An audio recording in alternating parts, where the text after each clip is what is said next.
Good evening, everybody. It is 8 o'clock on Thursday night, Eastern Standard Time. That means it's time for Treasure Tales. And I think we got a pretty good show for you tonight. We've got a couple real exciting fellas for you tonight. I think a lot of you may not know them, but you're in for a real treat tonight to meet these two guys. Um, you may have talked to them in the chat on Treasure Talk and Treasure Tales from time to time, but you'll get to meet them tonight and find out a little bit more about them. So I've been dirt digging this week, me and the Mumbles man. And see who's texting me. Oh, okay. So anyway, we've been out dirt digging this week, and having a good time. It's been a little chilly here in Florida today. The high here was 56, I think. So it's kind of cold for us. I mean, some of you may think that's springtime, but we think it's wintertime, cold wintertime. Hadn't dug a whole bunch of stuff. I found an old pocket knife today. One with the wood handle on it, and the Mumbles man has up two silvers this week. He found two silver dimes. So anyway, why don't we just get into it tonight, and let's bring on my co-hostess with the mostest, the Diggin' Canuck from the land of the midnight knots, Japan. This is I don't know, the land of something in Canada. Let's ask her what it is. Cold. I don't call this the igloo for nothing. Well, that's right. See how many layers I have on? I am freezing. Well, you're down on the lower level, though, aren't you? I am. It's the igloo. Well, do not use the space heater. Oh no, I actually it's gone. I got rid of it. I got rid. Of course, and you got rid of the doll head, so we should be okay there. Yeah, it may or may not pop up. I don't know. We'll see. Well, you never know. Bride of Chucky is, you That's know, right. That's it's right. there whenever and wherever. So I guess you got a good permission to go to tomorrow, huh? Yeah, my friend John has a new permission. It's a horse farm, and I am going to. I'm not too happy about the weather. It's going to be the equivalent. The Americano equivalent is 14 degrees Fahrenheit in the What's morning. supposed to get up to? That's cold. That is cold, and you know what? I'm going to have like a ton of layers, but my fingertips. That's the problem with me is that my fingertips get really really cold, and I still haven't been able to find a good pair of gloves. But I actually did reach out to a couple Canadian companies that supply the lobster fishermen with their gloves. Mhm. So I'm hoping to get something. Well, yeah, something just to kind of keep you, maybe a hand warmer. So that's going to be the low in the morning. So what's it supposed to get up Yeah. to? Um, I think -1 of ours. -1 is around maybe 30 of yours. Well, if it's sunny and the wind's not blowing, that's doable. Yeah, okay. I guess you're going to do it anyway, so Yeah, yeah. you know. I mean, the minuses aren't too bad if there's no wind, to be quite honest. They're Well, we had very a little doable. bit of breeze, But out in the field, I don't know. We'll see. We'll see how it goes. so we were kind of cold sitting there eating lunch today. So it wasn't too bad when we were out digging. So you're going to use the Deus 2 tomorrow? I did. I charged it, and I was very very careful to charge the coil. I had it like you said the last week. You said to kind of just take it off, like tilt it. So I did that. I did that. I tilted it, and yeah, I'm gonna take the Deus 2, and for the first time, I'm going to be using my Excalibur wide blade Merlin. So we'll see how that goes. Well, that'll work real well. It'll be. I think that is probably the spade of choice for a field. Yeah. You know, Hmm. uh, I don't know how hard the ground's going to be. I think it'll be fine. I don't think we have not had like solid sub-zero temperatures for like a couple weeks, so I think it'll be okay. I think you probably be fine. And I tell you, we had a bunch of rain with that Nicole storm that came through, which was a Mhm. blessing because the places we were choosing to hunt, you couldn't even get the shovel in the ground. you know, Oh, you and mean dry? yeah, it was way, way hard being Mm-hmm. dry. But Mm-hmm. now, I mean, I used my Excalibur today. Mm-hmm. Mumbles man uses his Merlin, and phew, just cuts through just like butter. Yeah, nice. It does. You know what? The Excalibur is a beautiful plug digging shovel. Beautiful plugs. Well, I guess in the Oh sandy soil, perhaps not, but for the most part, digs really, really nice plugs. yeah, in sandy soil, I don't care what you're using, you're not going to get a good plug in sandy soil. Exactly. It's just not Exactly. going to happen. Hmm. But if you're Yeah. going into somebody's yard, for instance, either the hand digger or the Excalibur. Mine's the Sir K, Hmm. which I like very much. Hmm. Uh, you know, because I like that D handle. Do you have the serrations on both sides? Yep. Yeah, so do I. Beautiful. It's like it's surgical. Uh, oh, it's just Oh, beautiful when you dig a plug. Really nice. yeah, yeah, and it's not heavy. No. It's very well balanced. So in my mind, that's the premium shovel on the planet. I think, and the Hmm. hand digger as well. Hmm. So I'm just working on something now to try to mount my pinpointer on the shovel. I'm getting Oh. it rigged up a little bit. I just got to find me a better holster for the Oh. pinpointer. And Hmm. I'm not exactly sure what I want. Um, you Yeah, know, that the holster that comes with the MI6, you can't really mount it to anything because it just the way it's got like a spring clip. yeah, It I is. already ripped one of those off. I've got a couple of those, but I used another one uh, uh, on that. I just don't like because I like the little XP pouch. yeah, yeah, I don't It's have light. I don't have one. Um, but I didn't like having the pinpointer on it. Oh, I'd rather have it on the shovel because if I'm not dirt digging, I'm gonna be beach hunting. When I'm on the beach, I don't use a pinpointer. there you go. So I figured just mount it to the shovel. And Hmm. that way, it's less for me to have to tote around. So That's true. uh, Hmm. you know, that's just me. Hmm. So, anyways, why don't we let's go ahead and say hello to some people, All right. and let's go see if we can scroll up to the top. And the first one, obviously, was the Mumbles Man. And he's sitting right here on my couch. He's my guest this week for digging. There you go. And then we have one of our guests. Our first guest is in the chat. And then somebody else I know. Let's see. Robert Ridgway from Pinellas Park. It's going to be a chilly 70 down there. Hey, Robert, glad that you're with us tonight. And this one, Moose in New York. Tim from Long Island. Thanks, Tim, for joining us tonight. And Formerly known as Musini. that's right, Moosinini, whatever. He's a very good sport with me butchering up his screen name. I tell I you. will always remember that. Moose in New York. Well, I try to, but I still say, oh, there's Moosinini. Let's see. Mark Fiorella from the Garden Spot in New York, Buffalo. Actually, Buffalo is supposed to get hammered Friday, Saturday, and Sunday. They're supposed to get like over 3 feet of snow. Well, what he says, we are getting a dusting of snow to the tune of 4 to 5 feet. Yeah, they No say big it's deal. supposed to be crazy. Well, that's a pretty big deal to me. Yeah, it I is. remember because I grew up in Illinois, and I remember Mm. the snows. I do. Let's see.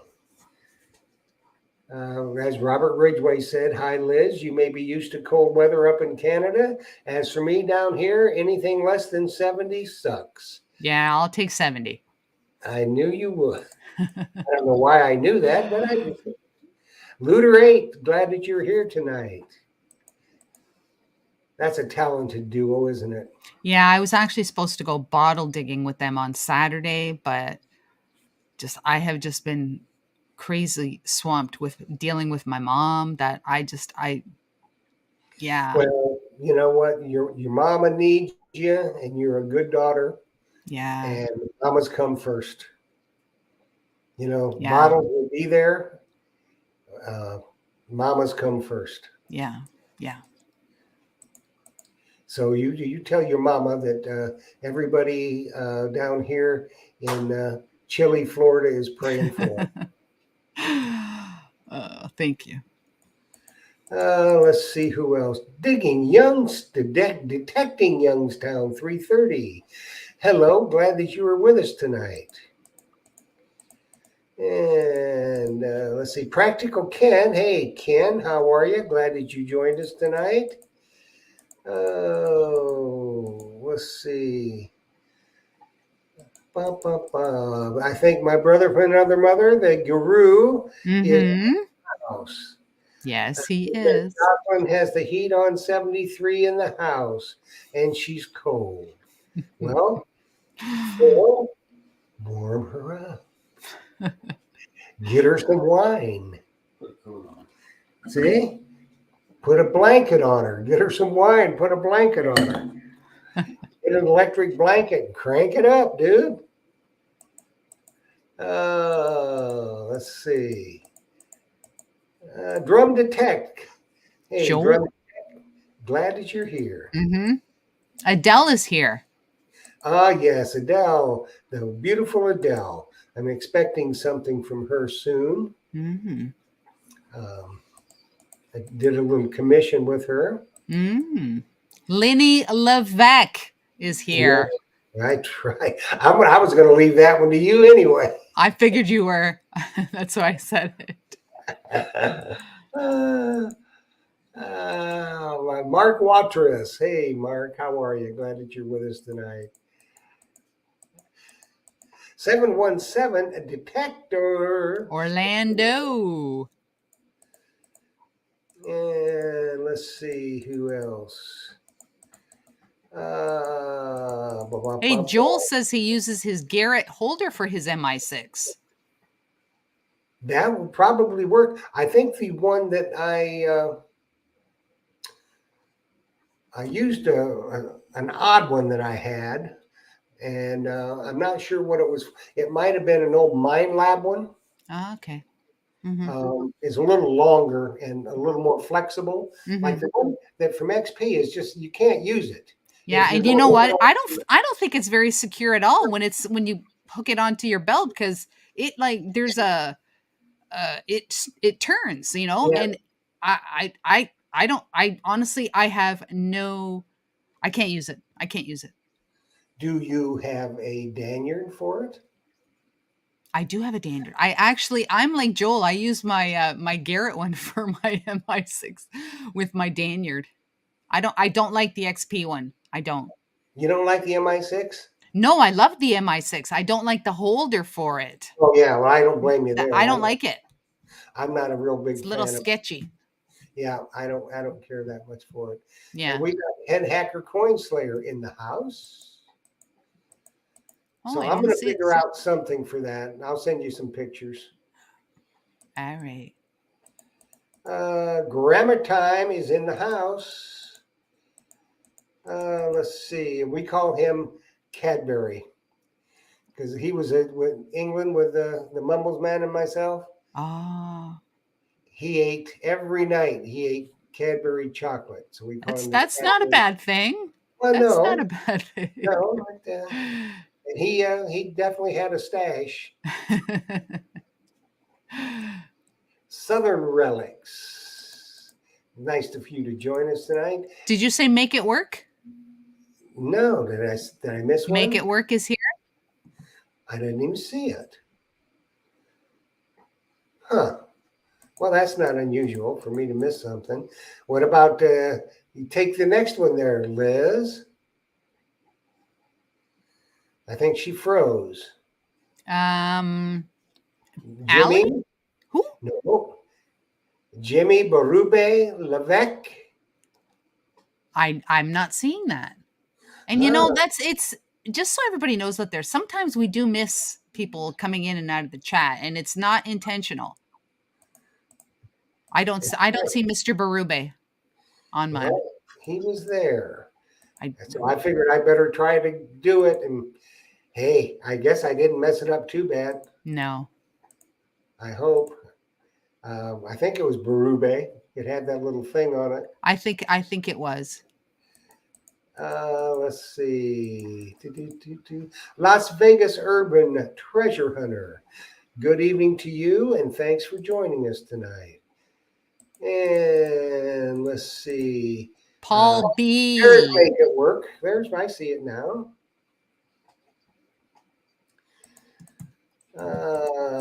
You said Paul B, right? Yeah. Paul, Yeah. you're here. Pink. There's the Pink Power Alley. Yes. Excuse me. And well, it's jumping all over the place, isn't it? It is. Oh, now I see Jimmy. Jimmy Berube Levesque in the house. Says, I am here. Right on.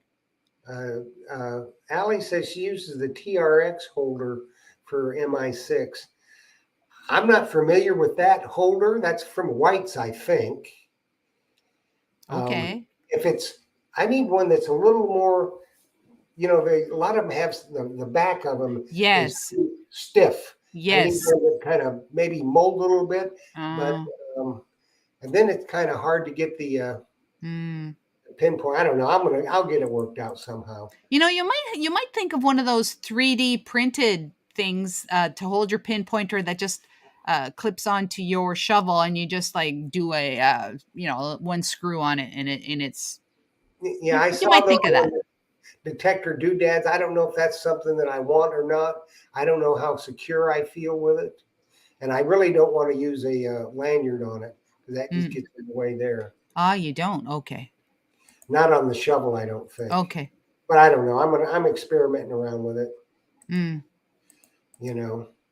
We'll see. Southern Relics. I think we mentioned them before. The Digologist as well. Let's see. You must be ahead of me because I don't see it. No, I still don't see them, but it's very, very. There they are. You're ahead of me. You're too fast for me, kid. I mean, I'm old and slow. Okay. And then Drum Detect says there's good old duct tape. Trust me, I had the duct taped out this morning. Applying it liberally. Trust me, it's got duct tape all over it. Works. It works. Your Cirque is going to get all sticky. Oh, I can get that off. I got some stuff to get all that off. I'm not worried about that. My Cirque is a workhorse, I'll tell you. So why don't we, before we bring on our first guest, why don't we get a word from our sponsor going here? All right. So let me see here. And seems how we're on the subject, let's run this one. Hey friends, Phil Myers here from Myers Metal Detectors. And today I'm going to show you a really cool Christmas gift for your favorite metal detectorist. And if that's you, that's fine too. You could be your own favorite metal detectorist. That's the Excalibur shovel, and this is a Merlin version, which means you can take this apart. Let's say you're going on a hunting trip, you need to travel with it. There's 2 push pins, pops out. It's very durable. I don't think you'll find a finer shovel for metal detecting ever. And then this is the second head that you could put on the same shovel. So if you needed something that was smaller, working in somebody's yard, you don't want to go with your great big shovel.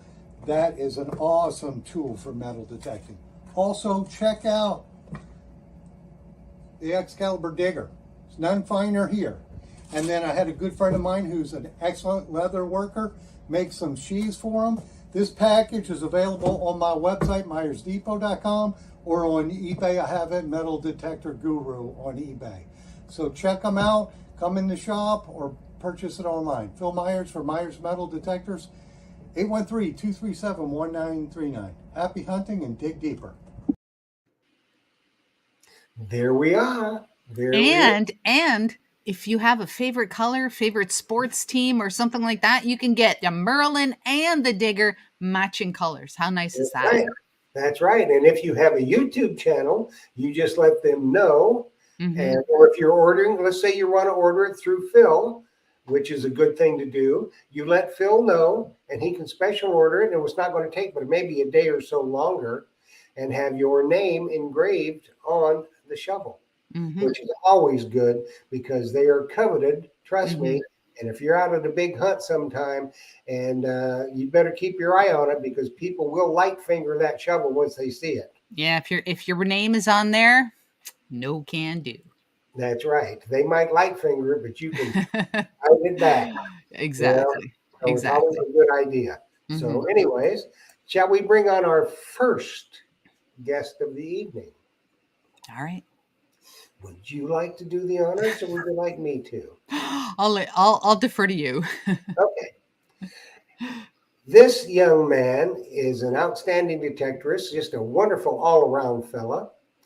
We're going to find out what a Brit is doing living in the frozen north in Canada. So let's bring on our good friend, Mr. Andrew Taylor. Hello. Hello, good evening. Andrew, how? Hey, Andrew. Hi, Liz. So how's it tonight? I've got the computer monitor on, and I've got you on my phone. It's very confusing. I might have to close. I might have to close this screen on the computer because it's lagging. I'm going to do that. It'll probably improve the video as well. Okay, there we go. Good evening. All right. Okay. Andrew, how about you tell, for those that aren't familiar with Andrew, tell us a little about yourself. Okay, so I'm British, obviously, from the accent. I moved to Canada in 2005. I have the honour of being, or the dishonour, of being twice a widower. I was widowed in 1994 and I was widowed in 2014. I sold up my 14th century inn and watermill in Cornwall, and I moved to Canada in 2005, and basically just moved into the house with my late wife and also my sister-in-law, because they bought the house together with their brother, and then the brother moved out, and I just moved in with the two of them. So that's the reason I'm here. Metal detecting wise, in the early 90s, for a Christmas present for one of my stepchildren, I bought them a Radio Shack metal detector with the idea of me using it as well. It was a very simple one, had just 3 dials, on and volume, discrimination and sensitivity. Found a few bits on it on local beaches, and there was a little drover's lane up at the back of the inn. Found a few bits and pieces, including a great big metal bucket, or a pail as it's called out here. And then my modern metal detecting story started when I retired in 2017. I decided that after working in the airport and walking at least 5 kilometers a day, I needed something to keep me fit and moving. And while I was at work, I was offered one of Aquachigger's videos and was absolutely enthralled by his method of presentation and also the things that he found. And in fact, when it was quiet at work, I was watching 3 of his videos pretty well every single night.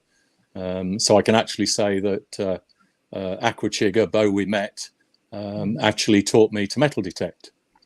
So after I retired, I asked a friend of mine who did metal detecting, and in fact was an engineer that did catering equipment for the airport where I was at. I asked him for recommendations, and he said, don't buy something that's very expensive, because in Canada, for about 6 months of its life, it sits in the corner in the garage. So I did some research online, and I decided I was going to buy a Garrett 400i. And as luck would have it, my local metal detecting shop, which is called Radio World, they did a meet and greet with Aquachigger, Bo we met. So I actually got to meet him, and as I pulled into the car park, I actually parked next to the Chig rig, with the Ford F350. So that sort of made the day. And then I went in, and Elizabeth, the relic recovery, she was in there as well. Jocelyn, and I got him to sign my box that the metal detector came in, and then 2 days later there was a seeded hunt at Woodbine Beach in Toronto, and I decided that rather than metal detect, I would actually volunteer. So I was burying coins and various things in the sand. It also got me another opportunity to talk with Bo, and Nugget Noggin was there as well. And then what I did, that was on the Saturday, and then on the Tuesday, I was thinking to myself, I wonder if there's any of these coins and bits and pieces that were buried in the sand. I wonder if there's any left. So I jumped in the car, drove to Woodbine Beach, parked up. I found prize coins that nobody had found, which I was informed afterwards I couldn't claim on. But I found some interesting pieces, a lot of trash. It taught me a lot, of course. One of the things about beach detecting is that you find a lot of things, and the more that you do it, you know that if you find something that's, say, 79 on a Garrett 400, you know it's a pull tab. So I learnt lots from it. And then as the day went on, at 5 o'clock, they start charging for the car park. So I was on the way back to the car, and I thought, well, I might as well metal detect as I'm heading for the car. And that brings me very nicely to my first interesting find. So I was right by the car park where the toilet block was, and I got a nice signal, which was a high tone, and I knew that we were supposed to dig high tones. So I start digging this hole and I got a builder's shovel in those days, and I started digging the hole and couldn't find anything. So I kept digging and still couldn't find anything. So then, and I also had a very cheap pinpointer, which I actually bought this as it was supposed to be a Garrett, and that's what it was advertised on Facebook. And in those days, I didn't realize that $40 for a pinpointer would get you a Garrett. And of course, when it turned up, it wasn't the Garrett. So I found it difficult trying to pinpoint with it. You have to be absolutely right on top of whatever it is. So I'm digging this last hole, and I dig down and I can't find it.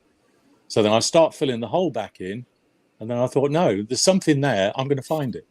So I dug down the hole, and eventually, about 14 inches below the surface, I find my first gold item, and it's 14 karat gold. On the back of it, it says that it's 14 karat, and a friend of mine said it's a sign for Om, which is sort of meditational thing. So that was my first gold. Sorry, Jeff, carry on. Wow. Well, usually the word I only use that when somebody says, "Would you like another glass of wine?" I go, Yes, yeah, I do the same. So that segues me very nicely into my next interesting find, which has also got a great story to it. I'm really one for telling stories. Well, you've got nice finds. So there was, I guess it was probably the year after I got my metal detector, and after doing a lot of beach detecting in Ontario, I decided I'd drive down to Lake Erie. So it was on a very cold, windy Thanksgiving weekend, and I think it was on the Saturday. So I went to a place called Nickel Beach. It was absolutely deserted, and there's sand dunes at the back of it. So I'm walking along the sand dunes, and this gold and my hands are shaking. My gold and diamond bracelet is actually sticking out of the sand, glinting in the sunlight. I mean, it couldn't have been any more noticeable. So I waved the metal detector over it, like just for fun, and then plucked it out of the sand, and then I brought it home and left it on the side of my sir. And then we have a question for you too, Andrew. Yeah. From Myers Metal Detectors. He wants to know where you got that cool hat. Yeah, that's a cool hat, isn't it? Well, I was very lucky to have won the. What does it say? What does it say? Myers, and it says make the beach clean again. Myers Metal Detectors, Tampa, Florida. And I was very lucky to win that in one of the giveaways. And I was also going to segue into this, and I'll say that's coveted right there. If nobody has got one of these, they should get one, even if you have to pay for one. They are so useful. They have like a little carabiner ring on them, and you just attach it to your the clip things. I've got like a small bag, and it's got carabiner things all over it. And you just clip it on, and it's right there just whenever you need it to wash your hands or to wash your finds. It's a great addition. Anyway, to carry on. So this thing's been sitting on top of my dresser for months, and I'm watching a Michael Oliver video, and he's a metal detectorist in Australia, for those that don't know. But most of the stuff he does is water detecting. So he's on this recovery, and he says, I've come to find this $14,000 golden Cartier bracelet. So he's looking for it. And a guy walks down the lane and says, hi, are you looking for something? And he said, yeah. So I'm looking for the owner's bracelet that she dropped. And he said, oh, I found that this morning. So he said, well, I've driven an hour and a half to get here. I wish somebody had told me. So anyway, he went and found the owner, and they show a close-up of the bracelet, and it's absolutely identical to mine. So I quickly looked up on the internet, Cartier gold and diamond bracelet, and the only difference is that whereas mine is absolutely 100% a fake, this one just closes together like that, whereas the real one has a captive screw and a gold-plated screwdriver to undo it. So once you put it on, it shouldn't come off. And the woman that dropped it, she said, well, I knew it was loose, and I thought I'd do it when I went back to the house. And she said I was riding my horse down the lane, and when I got to the stable, the bracelet wasn't there. So anyway, it was found. But that's a good story for that. Wow, so it's a fake. You dug a fake. It's a fake, absolutely 100%. That's pretty cool, actually. But it's the $20 fake and the $14,000 story. That's right. So I guess time's running on. So I should quickly run on to Detectival, because that was one of the reasons that Jeff asked me. Incidentally, you're talking about his Excalibur shovels. If anybody is ever on the fence about buying one of these, they are absolutely fantastic. 2 pieces, come apart. I did a apprenticeship for a knife maker, and I can tell that it's tempered and hardened and tempered steel. It rings like a bell, but this thing will cut through absolutely anything. And one of the things which, anyway, digging Canuck red, by the way, is the color. Right. One of the things which I found useful for it is if you've got any deep-seated weeds in your garden, I use it for gardening as well.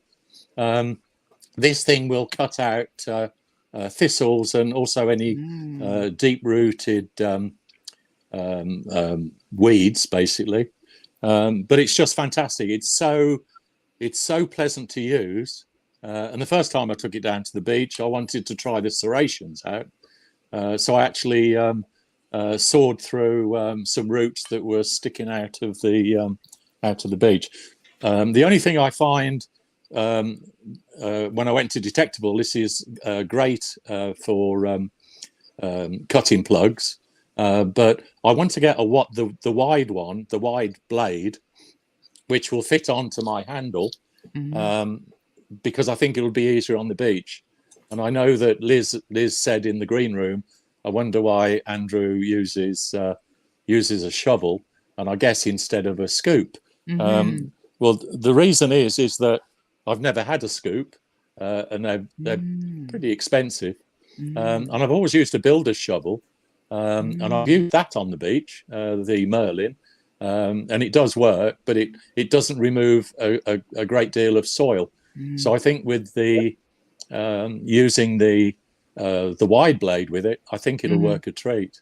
But also, quickly coming on from, because time's running out, I found this on a beach. It's silver. It took me a long Here time in Canada? No, this was in England. Oh, okay. It was like a few days after Detectable. My Detectable experience itself, I've never detected in the field before, so I was so looking forward to it. And the first day was absolute disaster. It was so muddy. It was really hard work, and the first thing I found was a screw, and the last thing I found was a screw, and I found a lot of junk in between. So my first day was very disappointing.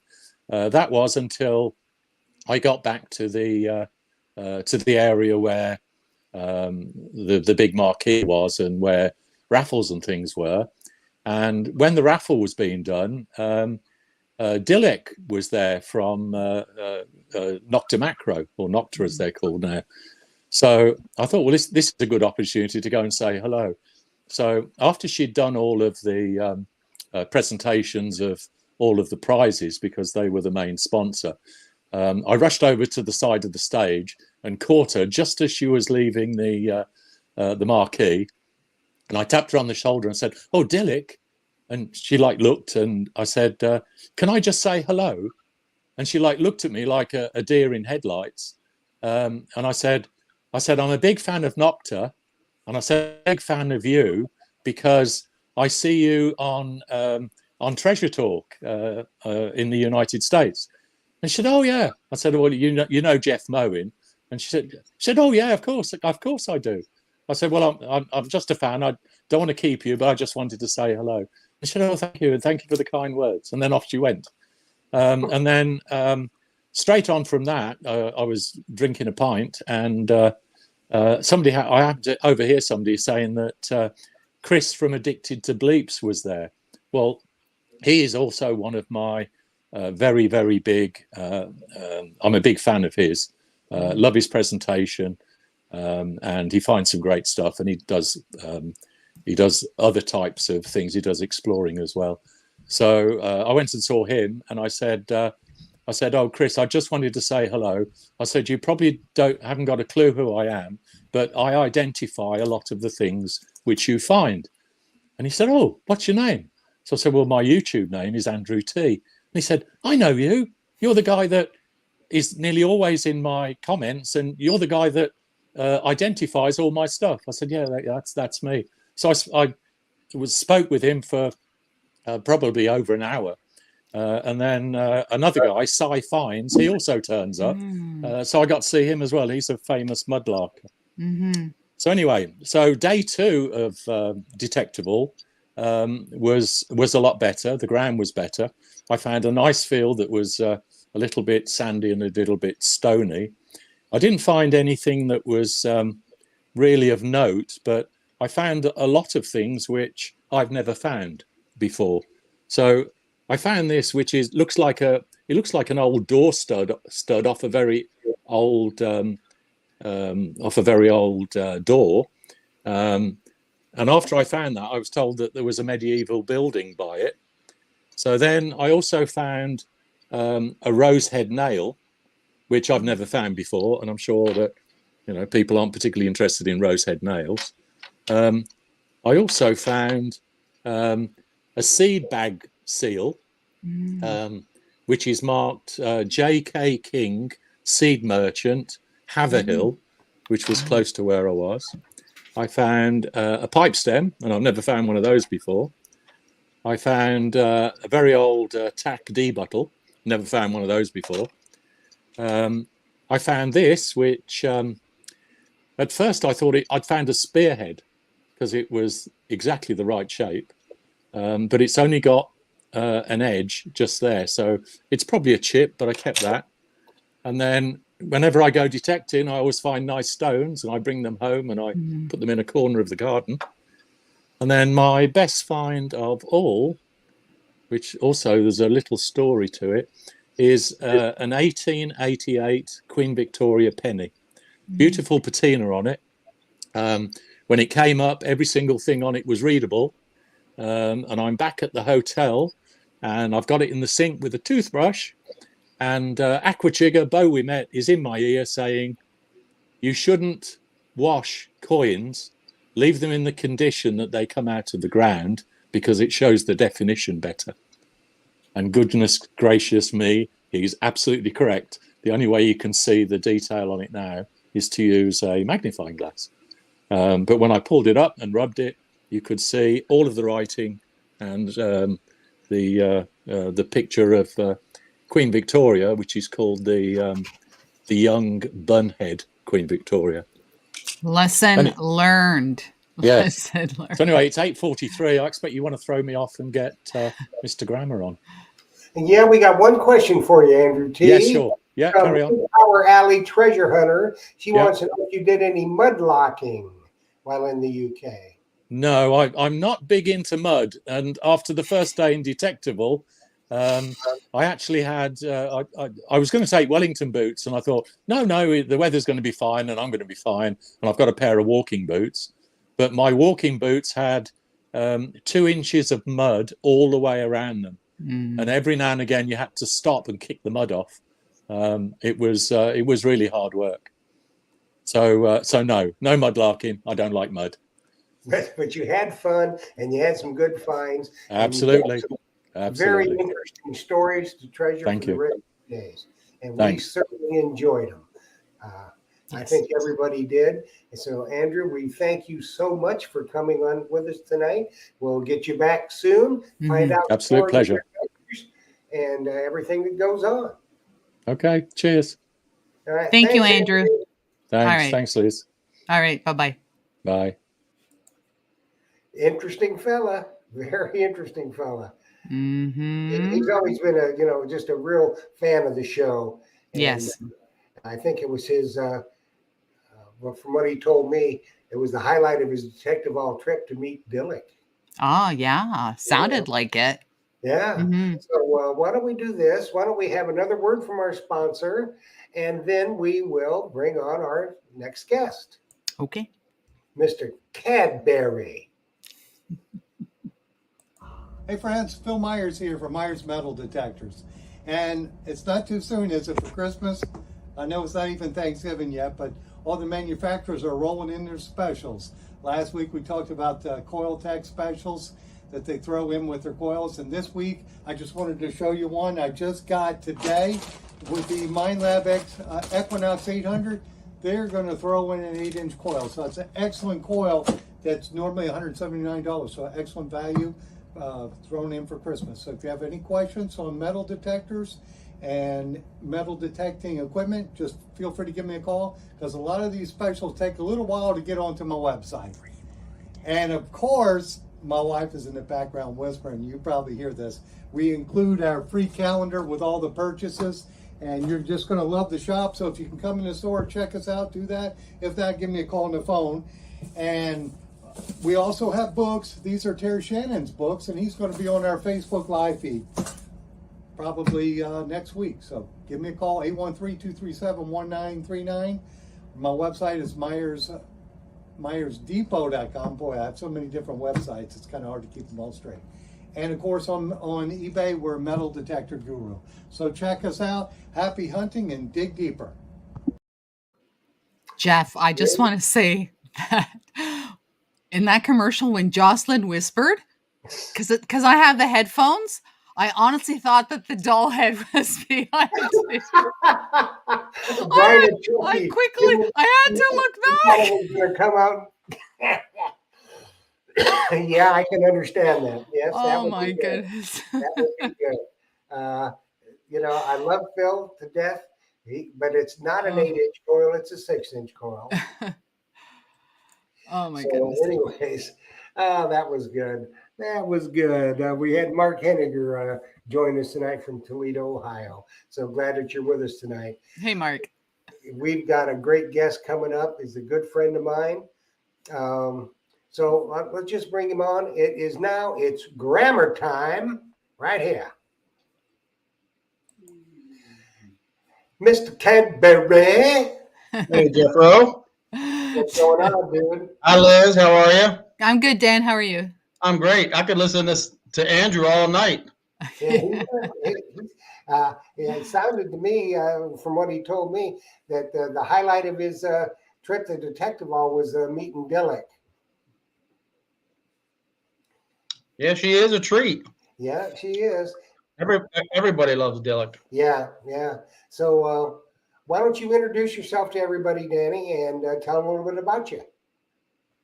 Oh, well, originally from Maryland, D.C. area. Lived there most of my life. Came down to Florida, went to college, moved back, missed the change of seasons and everything. And then, of course, as you get older, you hate the cold weather. So wife retired from the federal government after 37 years and said, let's move to Florida. So we ended up in Southwest Florida, about 20 miles north of where that major hurricane just hit us. So I'm still working. Wife's retired, but I'm still working down there. So this year I haven't detected as much as I would like to because I've been out on the road traveling. We've had a couple big projects. I was just looking at my Marriott app today, and I think I've been on the road 140 nights this year, or something like that. Ooh, that's a lot. So a little too much. So I've been trying to pick and choose, trying to take my detector on a couple trips. I'm actually in Columbus, Ohio right now in a hotel room, but and I actually found a couple places here to I scoped out that when I come back in a couple weeks, I'm going to bring my stuff with me. Yeah. If the ground isn't frozen, it's getting cold up here. Yeah, it's getting a little chilly. Yeah. Mm-hmm. Yeah, but yeah, I did get a chance to take 2 trips this year. A couple weeks ago, I went back to England for my second time. I went with Chicago Ron's group this time, and that was a blast. That was a great trip. Ron really takes care of his people in the barn. It was really enjoyable. The weather was really good. I had a really good time. Met some really good people. Got to know some people a lot better than I knew them before, and I ended up coming out with a beautiful 2,000-year-old Roman bronze coin. Ooh. And from what I hear over there, it's one of the nicer ones that they've ever dug. Now you were using really good shape too, weren't you, Danny? Yeah, Medeas too. Yep. Yep. It did great over there. I found another hammer short cross while I was there, and in England, you never know what you're going to find. That's true. You find tons of different things. So for people that have never been, I recommend it. I'm gonna stay on the yearly trip now. If Ron has a spot for me, I'm gonna be going back in the fall again, and I'll be going back on the spring trip too. Yeah, it definitely has opening in the spring, so I think I might even go twice a year now. I'll enjoy it so much. Well, I may join you on the fall trip. Yeah, I've been detecting for 15 years, and I just love the history there. Where we're at, and where the group kind of hunts, for people that don't know, is in Colchester, so it's about 2.5 hours east of London, closer to the coast and farmland. So it's kind of rural, but all the buildings are super old. The churches that you see are just amazing. And every trip, I mean, even though I've been doing this a long time, I learn something new every time. Um, I found a Jew harp, Ah. a piece that you play with your mouth. I found one of them this year. I had no idea what it was. Mm. And that was a Roman. It was a Roman one, so it was super old. Wow. We went out to dinner one night. One of the things Ron does is he goes out to dinner maybe 4 nights of the week, and they took me to a place called the Alma Inn. It's in Harwich. And they said, you probably want to get a picture at this house over here across the street from the restaurant. And I said, sure. So I go underneath, they take a picture of me and everything, and we get to talking. And I read the plaque up above, and it's the house of Captain Christopher Jones. So he was the master of the Mayflower.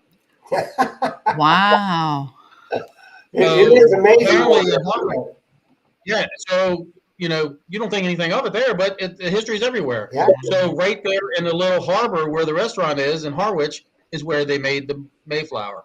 Wow. Did you have some cauliflower soup or? No, I had amazing steak in there. But when we go inside, and this is even more amazing. We go in, and I'll end up posting a picture of this. We go in to have dinner, and we have a special room. I think we had 8 of us in our group that night. There's a beautiful old wooden table. The table is made out of the wood from the Mayflower. Wow. It is, and it's gold hat to those folks over there, isn't it, Danny? Wow. Yeah, and they're just over there, drinking pints off of it, Yeah. Having a good time. They don't think anything of it. Now, let me ask you a question. Any of the fields that we hunted, did you hunt them again? We did. And the Mary's Hoard Corner, where Phil found that gold stater. Yeah. One of the guys on our trip found another gold stater on that field. Very good. First day. That was the first day, first morning hunt we did in the first 2 hours. Wow.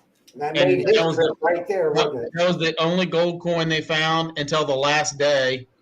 And the same guy found another gold coin on the last day, on the last half day. Wow. What detector was he using?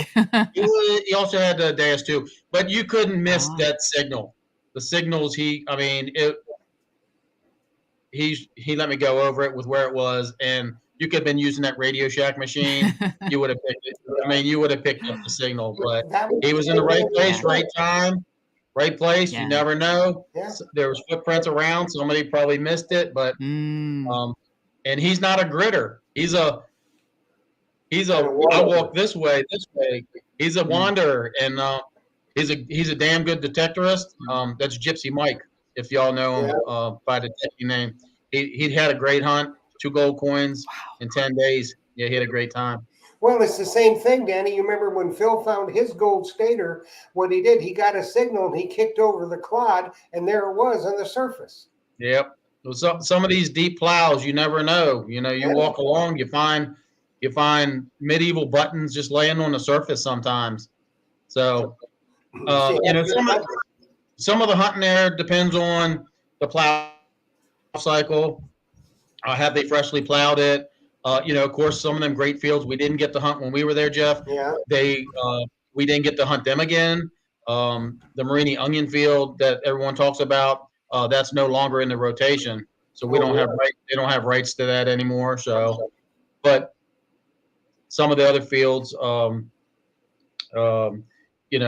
were freshly plowed that we didn't get to hunt before, and then some of them you don't get on. So it's just it depends on when the farmers get to rotating their crops. So it's luck of the draw. And realistically, the spring and the fall hunts, it's only 4 or 5 weeks in March in the spring, and then 4 or 5 in the fall. So, as you know, Jeff, some of them fields are humongous. Yeah. So even if you have 8 people there for 6 hours for a half a day, you're never nearly touching it, even if even if it's not plowed. So Yeah. there's so much to find there. Yeah, it's just I just love it over there. The weather's not always great.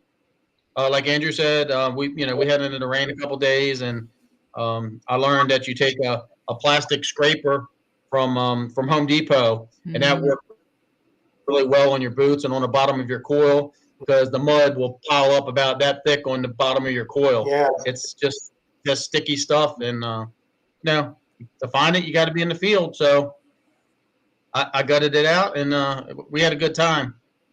So that was another really good trip. And then I also went in end of July, beginning of August. I went on that gold prospecting trip to Nome.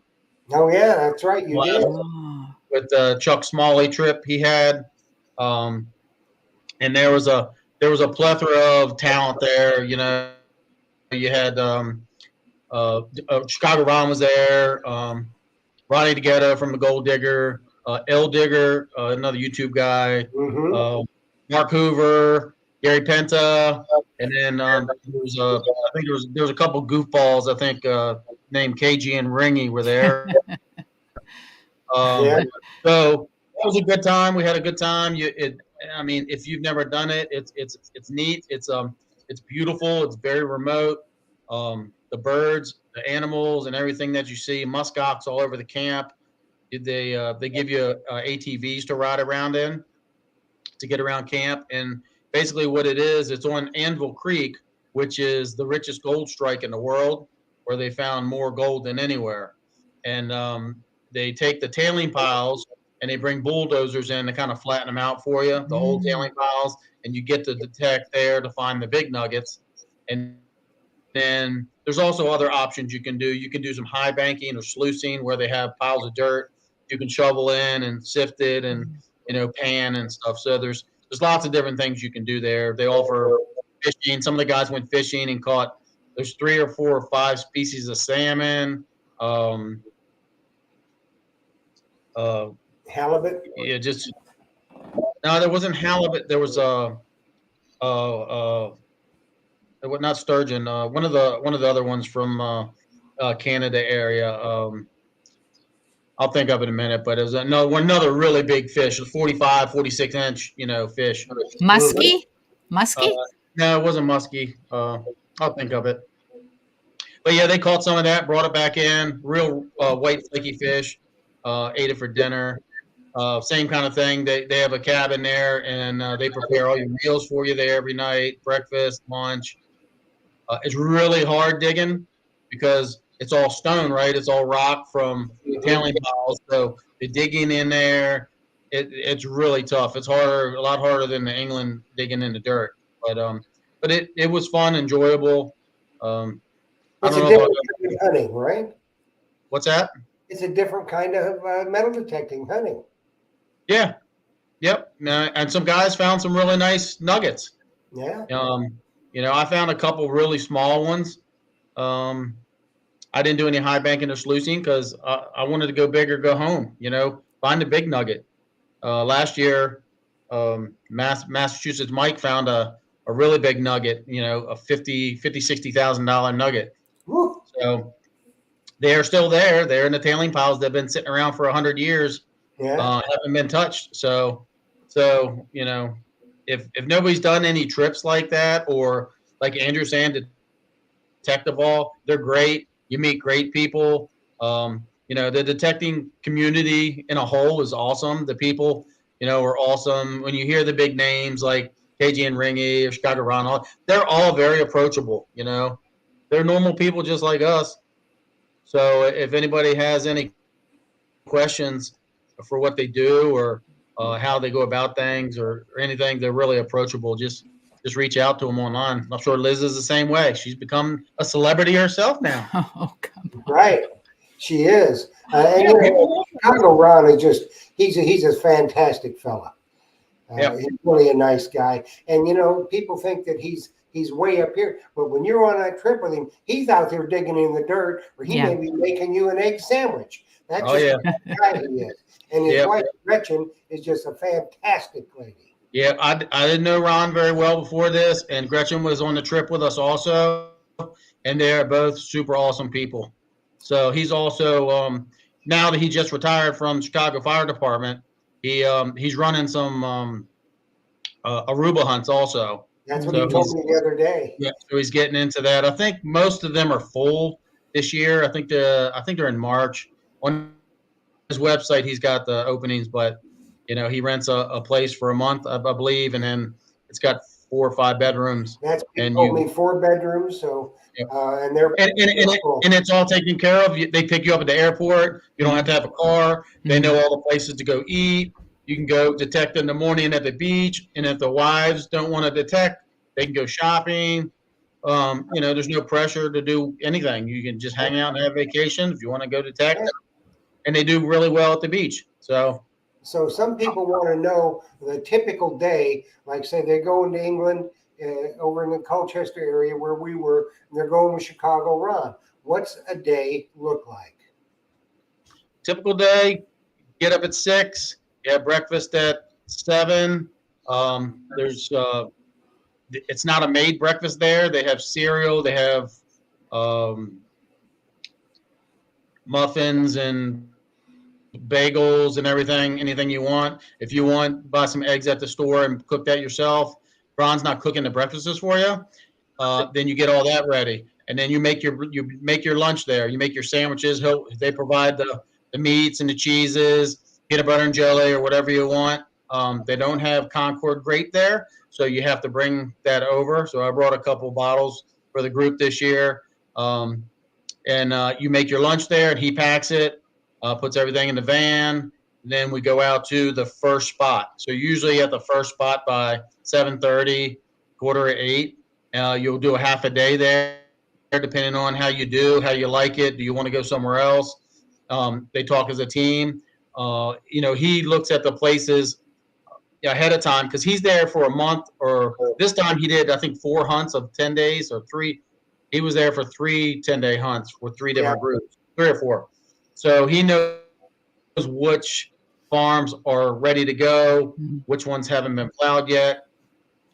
And he knows all that ahead of time, so he knows what's available, what's produced in the past, if there's another group there where they're going. So it's kind of up to the group to decide where you want to go. You decide as a group. You can split up sometimes, half the group on one, half the group on another. Some of the farms have maybe 2 big fields. Some of the farms have 10 fields. Just crazy. Like one of the farms we went on. It was one of the farms we went on, Jeff, and we only went on one teeny field on the right-hand side. Well, we found out they have 2 or 3 other fields in the back, and we did this one hill, and we just meandered over and started walking, and that's where I ended up finding that Roman bronze. Well, another guy found a Roman bronze. There was a couple other Roman artifacts. There was a couple hammers found up there, and that's an area that I don't think anybody's ever found anything. It was an unknown area, so we kind of found that little area up there. So that was kind of neat. And then halfway through the day, noon or so, 11:30, you break for lunch. Everybody eats lunch together, and then either you decide to stay there or go to another field. It's good to break them up, try different places, see what you like, see what's hot, and then you go back in the evening. If we have dinner at home, he makes dinner at the cabin a couple times a week, and then we went out 3 or 4 times. You get a half hour, 45 minutes to get ready, get in a van, go out to a dinner somewhere, come back, clean your finds, put them on the table, get everything ready, and get some sleep for the next day. Yeah. Ron's thing is you like to play a little left, right, center. So you got to try to win some pounds over there. You start with 3 pounds with left, right, center, and you play that, and that was a good time. Yeah, Ron is is a great host. And so anybody that wants to know, the prices are going to vary on these trips by how long they are and who you're going with and what's all included. So if you have any questions, you can send an email to treasuretalkshow@gmail.com. We will get it forwarded to, there's 2 or 3 people that we know that do the England hunts, and you can get to talk to them because I have to tell you, they're pretty full. Yeah, you know, so don't be Yep. disappointed if you just can't say, "Hey, I want to go," and go. You've got to pretty much, 7, 8 months in advance. You got to book them, or you may Yeah, and wait. it's been with COVID. You know, some guys hadn't been there in a couple of years. So if Ron has some guys that he's had going for 8 years in a row, and because of COVID they haven't been in a couple of years, they're going to get that slot. You know, this year when it opens up. So he kind of guarantees that his core guys that have been going for years and years, if they want to keep coming back. That's not saying they don't have openings all the time, and there's always somebody dropping out. So if you want to go, I'd highly recommend it. It's a great time. I love it. I'm gonna keep going. If you want to find some goodies, that's the place to go. And it's really, but you be forewarned. You're there to detect. Yeah, you go out and you have some fun with Ron, but you're there and you're out in the field all day. So you're not, just going out for an hour or two. You're there to detect. Yeah, if you get tired during the day, you lay down in the field, you take a nap. You go back to the van. You go back to the van and take a nap. Yep. You know, people do it all the time. Yep, we did. So we had a great time over there. I'm kind of looking forward to going back in the fall. I'm going to talk to Ron. He's going to be on Tresure Talk, I think, in early April. I think he's coming back on the show to talk to us about it. So, and I talk to him all the time. So I'm kind of looking forward to it. And maybe we'll be together again on the trip, Danny. Yeah, we'll get a Tresure Talk group together. Heck yeah, we can do that. No problems. So if anybody's got questions too, and they don't want to, feel afraid to ask some questions of the keepers of the barn keepers, they call them, just email me, or Jeff will give you my number and just call me up. I'll talk to you and give you some info. Yep, it's all it's all pretty straightforward, and so don't be nervous about going. And if you're a new detectorist, hey, everybody was new at one time, so don't worry about it. I learn stuff every day there. Yep, every day you learn something, and they're not the type that's going to say, "Oh, well, what the hell are you doing?" You got to. If you don't know something, you ask them and say, "This is how we do it," and they show. And they'll tell you there, if you don't know what it is, don't throw it away. That's right. One thing you do not do: don't start throwing stuff away, because with the first time we were over there, I think when me and Tim and Danny were there, we didn't. They said, "Don't throw nothing away till we look at it." And there was some stuff we knew was garbage. I had a Roman bronze in my bag. I didn't know what it was. Yeah, we kept it. And then when we're going through our finds, go, "Ooh, that's nice. That's nice." Yep. Okay, good thing I didn't throw that away. Yeah. You never know. That's right. So you take care of yourself, Danny. We'll be talking at you soon. And thanks for coming on and sharing your stories with us tonight. Yeah, let's do one of them get together soon. We certainly will. I'm working on planning one. All right. Have a good night, Dan. Thank you, Liz. See you later. All right. He's a great fella. We had a blast when we were in England. And Pink Power Alley, he does have a YouTube channel. It's called Ghrammer Time. I don't think he's got any content on it. He just, as you can see, he's busy. He's still working. And like he said, how many nights has he been on the road so far this year? 142, I think he said. That's gone a lot. Mm-hmm. So, anybody wants any information on any of these hunts, just send me an email at treasuretalkshow@gmail.com, and we'll get it to the right people and get you the information that you need. And if you get a chance to go on one of these hunts or any of the things, we got a lot of things coming up. Dig Stock's going to happen again in March. I'm going to be at Dig Stock. The Mumbles Man and I are going to be at Dig Stock. And that's over in like 1,200 acres over in North Carolina. And there's going to be a lot of history there too. So, don't be afraid to go to some of these hunts. Even if you're a new detectorist, go and learn and just have a blast, because as you heard, Andrew T, he had never really done a hunt, but he went to detective all and he had a blast.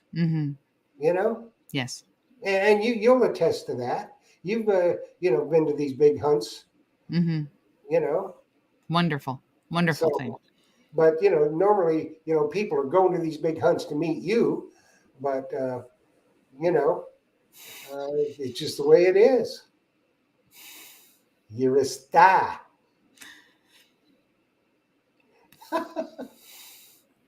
Oh, I think we got to get out of here. I think so. Yeah, there we go. So everybody, thanks much for joining us tonight. We've run over a little bit tonight, but that's okay. Yes. We are the keepers of the watch, and we can do whatever we want to, can't we? Yes, sir. Yes, Within sir. reason. Yeah. Within reason. Yeah. Everybody, thanks for joining us tonight. Liz, thanks for being you. Thank you for having me. Well, I always want you. Always. Always. So, everybody, we'll see you Monday night on Treasure Talk, where Detector Pro, Carter Pennington, the man that makes the Gray Ghost headphones and that great Gray Ghost pouch, will be our guest. And always remember now, we're not on Facebook, so if you want to get entered for the giveaway, and what the giveaway going to be Monday night on Treasure Talk is going to be a set of Gray Ghost headphones of your choice. Could be for the Deus, Garrett, Mind Lab, the detector you have.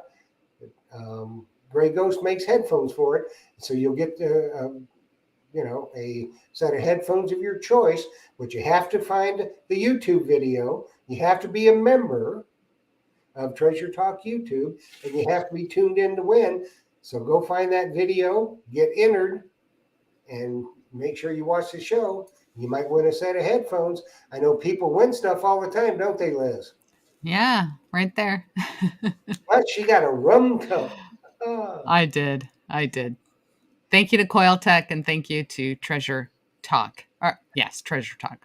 Yeah, we get confused sometimes. I do sometimes. Well, I'm confused all the time, but that's just me. So, anyways, thanks everybody for tuning in tonight. I hope you enjoyed the show, and there's more coming down the road.